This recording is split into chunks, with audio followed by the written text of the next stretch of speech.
Hey, welcome back. Little finishing work today. Hopefully I'll get my wine holders polyurethane, the ones that are hardwood. And the one that I really want to show you that I'm anticipating is going to come out really good is that Cypress one because of the grain. Before I go over there and get myself a little bit dirty, there's something that you should know. Again, I think of these things, I'm just taking it as second nature, that everybody knows how to do this or use a little bit of common sense. But of course, I'm about 4 years older than a lot of you guys. I'm gonna go over there, I'm gonna get myself maybe some maybe some stain on me. So what I wanna do is make sure that I cover up my shirt. I really like my shirt. Yes, it is black, but if I stain that, it's definitely gonna leave a mark on there. So what I did was I just took one of these Tyvek aprons and I'm gonna put this on. The dumbest thing that you could possibly do is take the Tyvek apron that has strings about as long as from here to Ohio and to tie it in the back. Because if you tie it in the back, you'll never get out of it. You'll be trapped forever.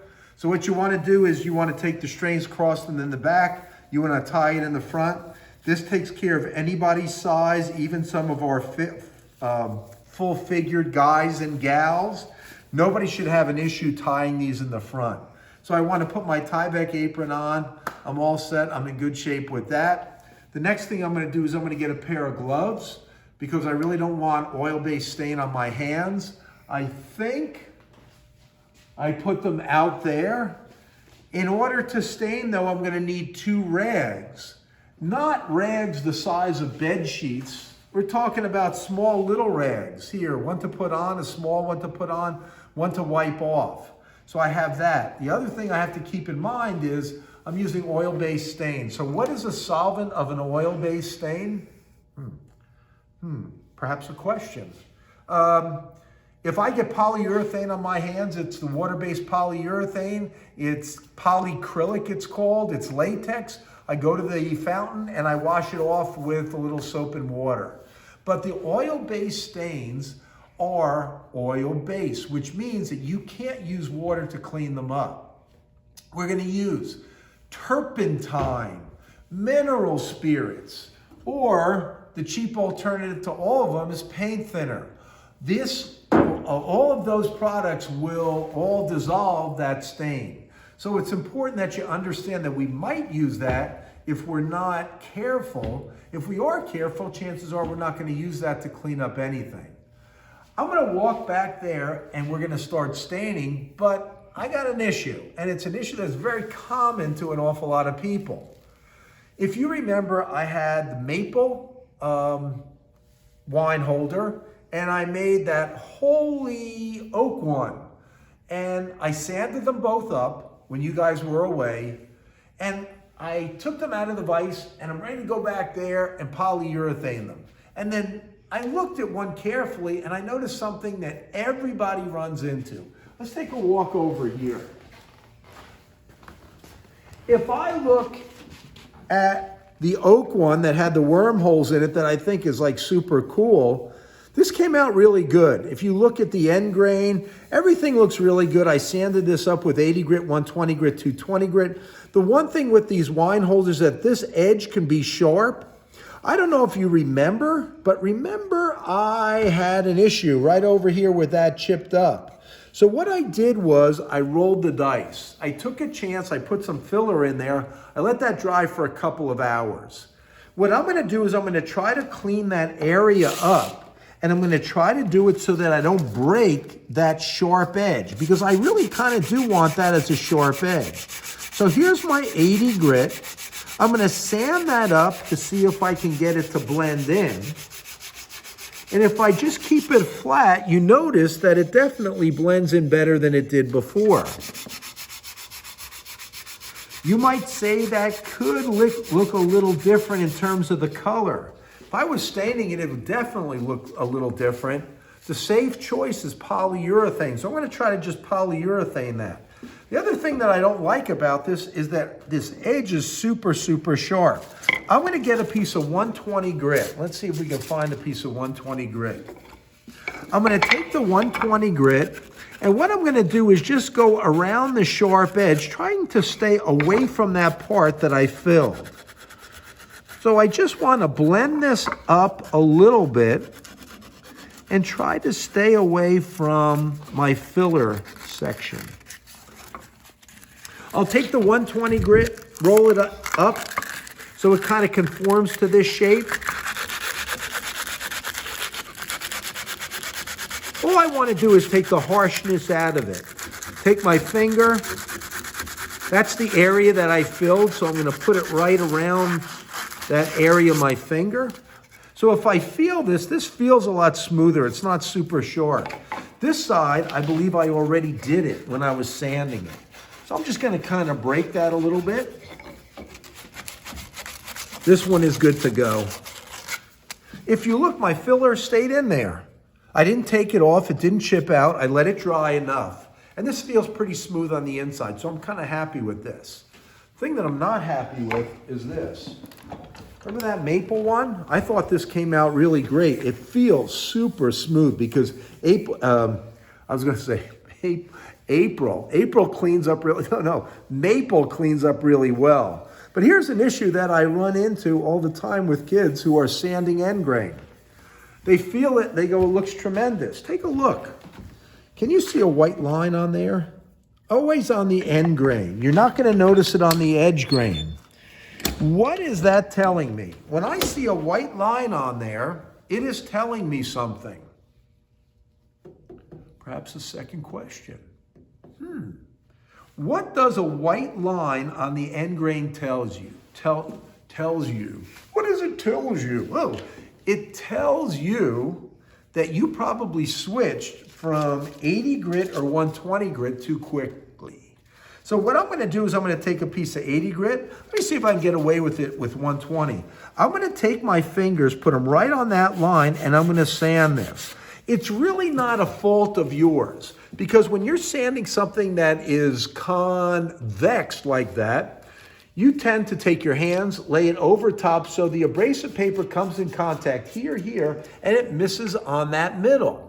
So what I'm going to do is just take this 120 grit, clamp this in the vise pretty tight, and I'm just going to sand this 120 right on that line. Notice I'm not curving the abrasive paper like I was originally.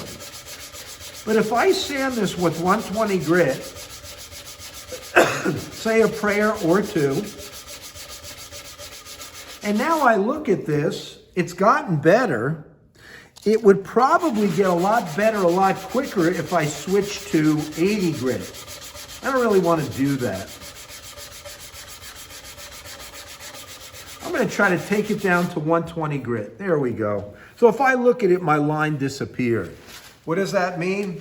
I'm going to go back with my 220 grit. Come on, baby. Here's a piece of 220 grit. Touch it with a little 220. Touch it with a little 400. Touch it with a little 600. A lot of times I hear people go, oh, I got to go all the way back to 120. Well, how long did that take me?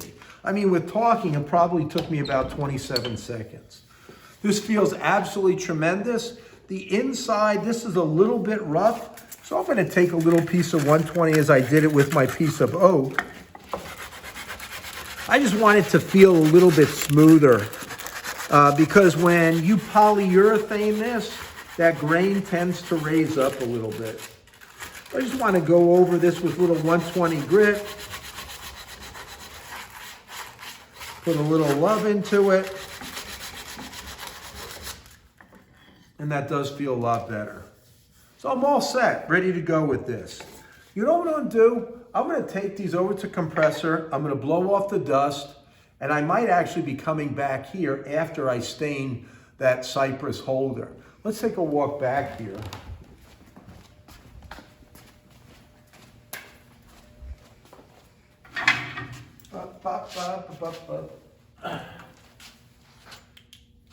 You know how this goes in? If I just try to push it in, nothing happens. There is a little lip on this connector, and it fits into that hole that has 3 balls that if I pull these back, and don't give me any questions about 3 balls here, if I pull it back, the balls will go back in. So what I'm going to do is I'm going to take this quick disconnect, squeeze back on this, push this in, let this sleeve go forward, and now it connects. I always laugh when people try to unscrew this 1,000,000 times and nothing happens. The way you get a quick disconnect off, I grab hold of this sleeve, I squeeze it, I hold on to this side, and I can pull it out. So what I'm going to do is I'm going to quickly connect my nozzle, take my piece of maple first. I don't need a whole lot of air to this. It's amazing how smooth a piece of maple will feel. There'll be a lot more dust in this because it's open grain, this oak. And you see I was going to say nail holes. Then I was going to switch it to screw holes. Turns out it's worm holes.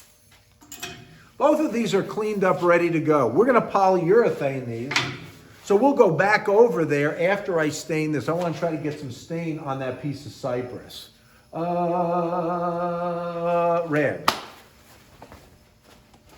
A lot going on here, kids. Rags, let's go back here. Why doesn't he use water-based stain? I tried it. Water-based stain tends to raise the grain way too much. If you take a stain and it has water in it, if I put anything with water on a piece of wood, the grain goes like this. It swells up like your mother's feet in the summertime. So I always, and I've tried it because of the cleanup, it's safer, all that stuff. To me, nothing beats an oil-based stain. I like the Minwax colors. They do a nice job. God knows why Home Depot stopped selling it. All I know is I like Minwax. I don't like Home Depot's brand of Varathane stain. That's just my opinion. What I'm going to do is, which I never ever do, get some dark stain. And I chose this red mahogany because it's got a little bit of a reddish tint to it. It's super dark. If you know me, I will talk anybody out of a dark stain. I'll say, hey, how about a little bit of Puritan pine? How about a little golden oak? I always like a lighter color because I think it kind of goes with everything. What I found out last year and this year in this shop, everybody chooses either ebony or classic gray. We are into those gray, black, and white looks. Everybody's done away with anything that's got some color to it. This is a super dark stain. It has a reddish tint to it. But the reason why I'm putting it on, and I have no idea, by the way, folks, how this is going to look. I'm going to put it on to see how it lines up with this grain. I think it's going to be a great match, especially with the reddish color. So if I get my rag and I put it in here, I'm a jackass. Because I don't want any kind of stain that's going to go on my hands. So I'm going to take out my disposable nitrile gloves. I don't like using latex gloves because they break down as soon as you touch anything that's oil. So I'll put these on. By the way, if you're a man about 40 years old, you go into the doctor's office and you hear this, it's time to start running because your clock is ticking, believe you me. And I will say that the man has a whole lot less to worry about than a woman. Because you are never giving birth to a child, maybe in my lifetime at least. I got my gloves on, I'm all set. I'm going to take the smaller rag, put it into the stain. I'm going to try to be as neat as I possibly can. I take this bad boy, and I'm going to put it on. I'm going to do the end grain. Make sure I do that bored out wine holder hole. I want to do that. I always, whenever I stain, go along the grain. If you ever streak going across the grain, it's very, very difficult, whether you're polyurethaning or staining, to ever get that out. And we never, ever want to see white on a piece of wood that's been stained. White is not your friend when it comes to staining. Notice I have these 2 boards here. I'm going to stain both sides. Somebody says to me, hey, staining both sides, then the project will have those board marks. That's true. But the only reason why I'm doing this is to show you both sides of this. And remembering that stain is always wiped off completely and never left on wet. The issue with this one, it's been cut to length already. If you were going to stain this, when we go back over and we look at the oak and the maple holders, you'll be able to see how the smart way it is to do that. So here's my stain. So you look at it and you go, hey, looks okay. It's not bad. But the cool part about this is when I wipe it off. So I'm going to let that sit on there for a little bit. Whenever we put a lid on our stain to put it back, I put the lid on the stain, and this will always accumulate sediment. So a lid of stain will never ever seal. So what I want to do is I'm going to take the lid from the stain can, put it on, and just simply step on it. I don't want to jump on it. I don't want to hit it with a hammer. All I want to do is step on it so it kind of seals it. The other thing that I always tell people to do whenever you're carrying a stain can, you never tip it in the back. I always hold it straight up. So if I'm taking it from the cabinet in the back room or I'm moving it around, I have to hold it straight up because God knows if you drop some stain, chances are if it's tilted at an angle, it's going on your body. So let's take a look at this. So here's my stain piece. I'm now going to take Snap-O. I'm now going to take my cloth. This is what I'm talking about, dude. This is a valued wine holder now. How cool does that look? Doesn't that look cool? It looks like flames. My goodness, God does not make a mistake. It continues to impress. Why wouldn't you want to do this? This is so cool. That's what I had before. I'm going to wipe off the excess. I'm going to wipe this off with this cloth. And make sure that you're wiping everything off. You don't want to leave any kind of drips. And this is the side I'm going to see. And man, am I happy with that. How cool is that? Aces. Aces, man, aces. Years ago, and this is where you think you know everything and then you realize how little we know. I was a shop teacher here for probably about 30 years. There was a young lady, a young girl in my class named Catherine. Catherine made one of those hand mirrors. She made it out of cypress. She said to me, Mr. Shipko, I want to finish it. And I said, okay, I'll get out the polyurethane. She goes, no, I don't want to polyurethane it. I want to stain it. I thought it was the dumbest thing I ever heard. Catherine, just go get the polyurethane. Nope. I go, Cat, just get it. Nope, I'm going to stain it. I go, that's the stupidest thing I ever heard in my life. So I said, okay, I'll go get out the golden oak stain. She goes, nope, I don't want golden oak. I want Jacobean, which is a super dark stain. I go, Jacobean, that's the dark, it's going to look so stupid. You're out of your mind. Nope, this is what I want. So with 17 other kids in the class, all right, get it? Go ahead, do it. When she finished staining that, I never felt more like a jackass in my life because I was trying to talk her out of something. And look at what Catherine showed me. How cool a piece of wood can look like. And it almost looks like it's painted. Thank you, Catherine. Thank you for teaching your dumb woodshop teacher a lesson. Let's clean this up. I'm going to take this rag. As a matter of fact, I'll take both rags, no drips. It looks cool. I'm going to bring it over to the old Trasharooski can, which I'll dump out afterwards. That goes in there. Notice the gloves are still on. It's like a boxing match. The last thing I do is take the gloves off. You know what I'm saying? I keep the gloves on. This is what I was talking about. Look at how clean this is. Oh my goodness. Look at this. Awful. I take the lid of the stain, place it on there. Watch me step on it. Yep, and I am a fat man. So there's my stain, it's sealed. I'm gonna leave it like this. If I need to put it in the yellow cabinet, I simply will carry it upright and put it in there. Now I'm done with my gloves. Take my gloves. If you've never done this before, I'm sure you've done this with the situation we're experiencing right now. I grab the gloves, I pull them on the inside of each one, and I'll take them and I'll toss them out. But, let me do that. Stay there, stay there. Ah! I got half of a three-pointer. Let's show you the right way if you were going to stain or polyurethane your pieces. So now what I want to do is I want to get out my maple and my oak wine holder. Before I do that though, I want to get out a drill. So I get my drill out and I have a quick change bit on this.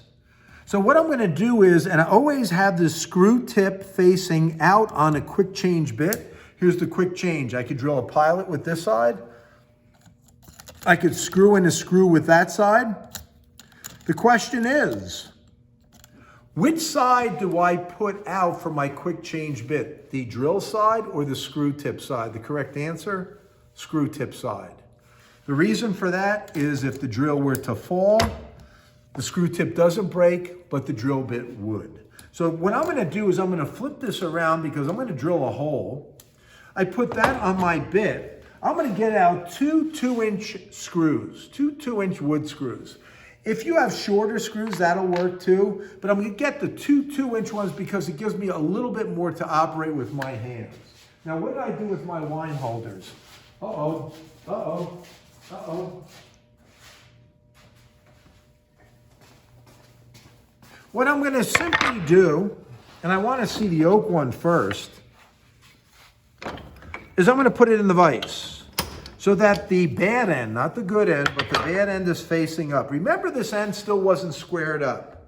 What I'm gonna do is I'm gonna drill down probably about 1/4 of an inch to drill a little pilot in there, just so that the screw can find a place to go.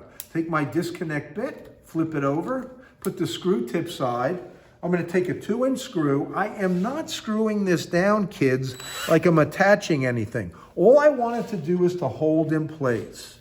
I'll do the same thing here, just so it holds in place. Now what I could do is I can polyurethane this whole thing, and I could do both sides and just sort of suspend it from one of my tools, one of my machines with a piece of masking tape. So what I'll do now is I'm gonna go back there where the polyurethane is. What else do I need? A brush. Let me get a brush. Hold on. Nice and clean. Somebody must have cleaned it. Yes. Yes, Mr. Shimko, it was you.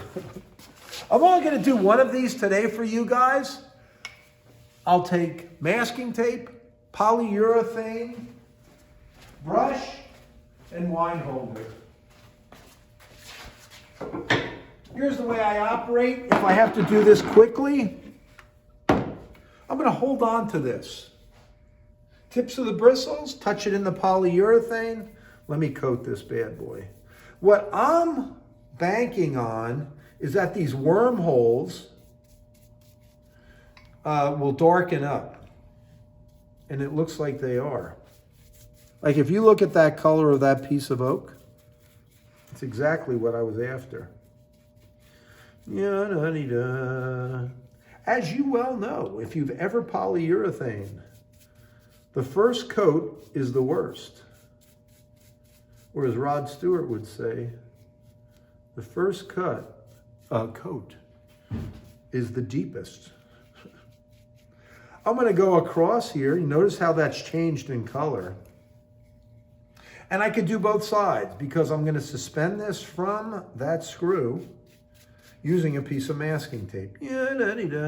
Again, I don't want to put on so much that I leave, one of these, like those nasty old drips. So always make sure you cover the area. With the first coat, all you're looking to do is to change the color and to seal that grain. So if I look, there was a little drip there, clean that up. This side looks better, little drop there, little drop there. That's better.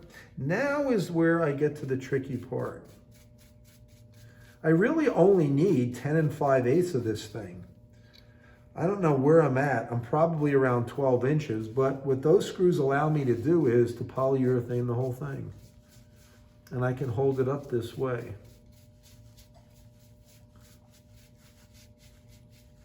Good, good, good. There is my finished product. Yes, indeed. There's a white spot in that hole. I didn't get any polyurethane in there. That looks better now. Give it the once over twice.